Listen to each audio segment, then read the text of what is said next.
What's up, guys? My name is Angelo, and there is none good but one, and that is God. I had the chance to visit the Mount of Olives for a few days, and today I want to share with you my Mount of Olives top 5.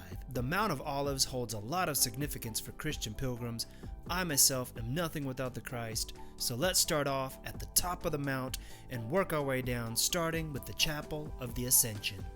This chapel sits at the very peak of the Mount of Olives, and it is said that from this spot is where the Christ ascended into heaven after his resurrection. The stone tablet on the floor is said to be where Jesus' feet were before he went up.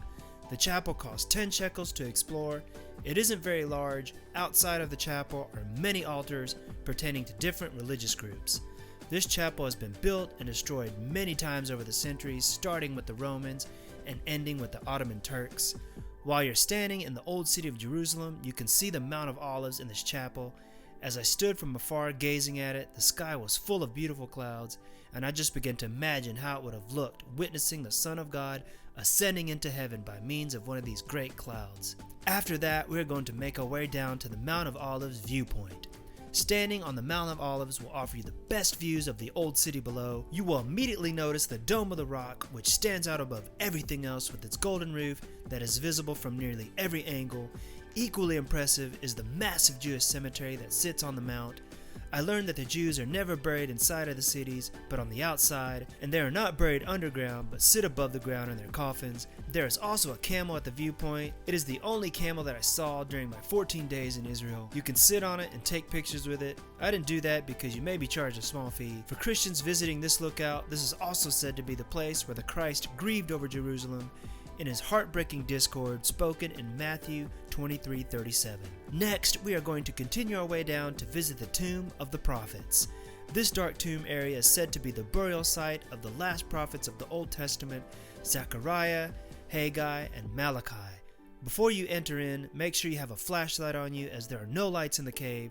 At the entrance, you'll find some candles provided, so bring a lighter if you don't have a flashlight. It is really spacious inside, and you get this really crazy feeling walking through there. You'll notice many openings near the surface of the floor. I believe this is where the people were buried. There isn't any markings or inscriptions to tell you any more about the place, and I was the only one in the cave. This is a cool detour to visit while you're descending the Mount of Olives. Now we are going to visit the Garden of Gethsemane, considered to be the place where one of the most difficult moments of the Christ occurred. It is written that in this garden, Jesus' soul was disturbed to the point of death. He asked God if it were possible that there could be any other way than his death. 3 times he fell to his face, crying out to the Father. But in the ultimate demonstration of submission, he spoke the words to God, "Nevertheless, not my will be done, but yours." Now the garden is free to enter. It is absolutely beautiful, and I immediately noticed how pretty the olive trees look. Right next to the garden is a beautiful church called the Church of All Nations. The church interior is beautiful, and located in front of the pulpit is a slab of stone said to be the spot where Jesus would pray. Now, I visited this place during the day, but I could just imagine how it would be to walk in this garden in the cool of the evening. Lastly, we are going to visit the Grotto of Gethsemane.